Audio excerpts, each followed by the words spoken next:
All right, so the first step that you guys are going to be working on is painting your entire mask white. So even if you don't want to use white as your color, you're going to paint the entire mask because the clay is really porous, it absorbs moisture very quickly, and we don't want to waste a bunch of our colored premix paint.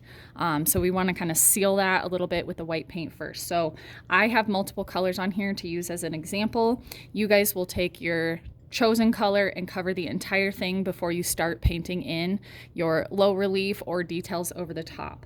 When you guys are picking out paint, you just take your paintbrush, scoop a little bit up at a time of what color you need, and place it on your magazine paper. You can always get more. You won't be bringing these to your desk because you're going to be sharing these with multiple people.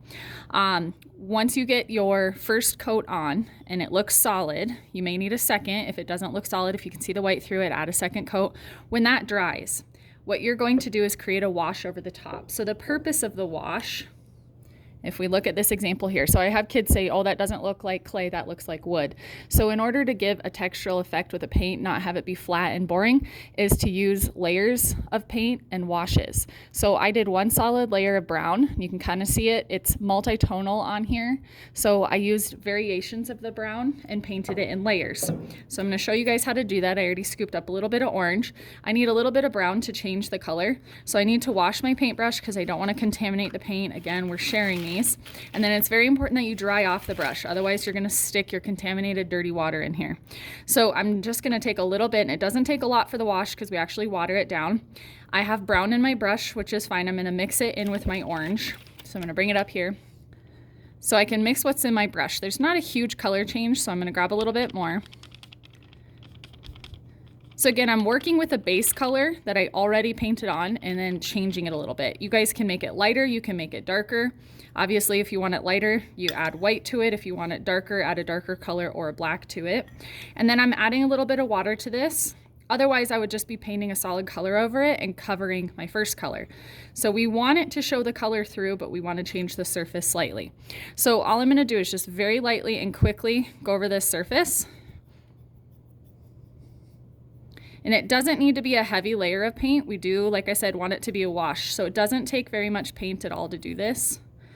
And you want that bottom layer to be dry.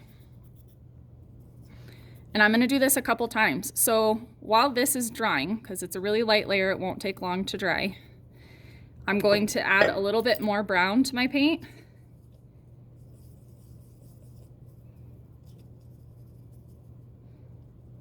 Still has a water consistency to it, and then I'm going to go over it again. Sometimes I go over the whole area, sometimes I just touch a little bit on the topper side. That's up to you. And you continue this process 3 or 4 times. So I'm going to add a little bit more brown so it's darker. For the sake of this video, I'm going to paint when it's still a little bit wet. And I'm just going to continue this process until I see the dimension and tone that I want. This has to be done before you start painting on your low relief layers, high relief, any of your final touches, because if you don't have these tones in there and you try to paint over it, then you're trying to put tones around it and it makes it a lot more difficult.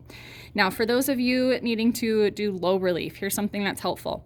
Acrylic paint is basically plastic when it dries, and so it will withstand moisture without rubbing off of the surface. So what I'm going to do is paint my low relief. I'm just going to scoop a little bit onto my magazine paper, and I'm going to do this relatively quickly. So if I have any errors, I can fix it while this paint is still wet. Not everybody has a super steady hand to paint these exactly right. So I'm going to let it go outside the lines a little bit. And again, this has to be done when it's still wet. But I can take a damp paper towel and if it goes above my surface, I can wipe that off. If you don't have clean relief layers, if you didn't clean it up and you don't have, if you have little clay pieces sticking up, this won't work as well. But that really helps keeping your low relief painting inside of your low relief. And again, I have one gold paint pen that we can share and we can use for this. And you need to do all of your painting before you add your mixed media, and your painting has to be dry before you guys add your mixed media to it. Now, I gave you guys options for paint right here because I wanted you guys to use some neutral dulled down colors. If there is a color that you don't see there, you guys can mix your own. And in order to make it a little bit more dulled down or muted, let's say if I use violet, I'm going to use the complementary colors. Complementary colors are opposite of each other on the color wheel. So I would add a little bit of yellow to my violet at a time until it dulls down. Same thing for the blue, the green. Green, I would add a little bit of red. Blue, I'd add a little bit of orange. If you guys want to make a tint of a color, I had some requests for pink. You start with red and white. Start with a pile of white and add a little bit of red at a time until it gets to the pink color that you want. Any other color mixing questions, just see me.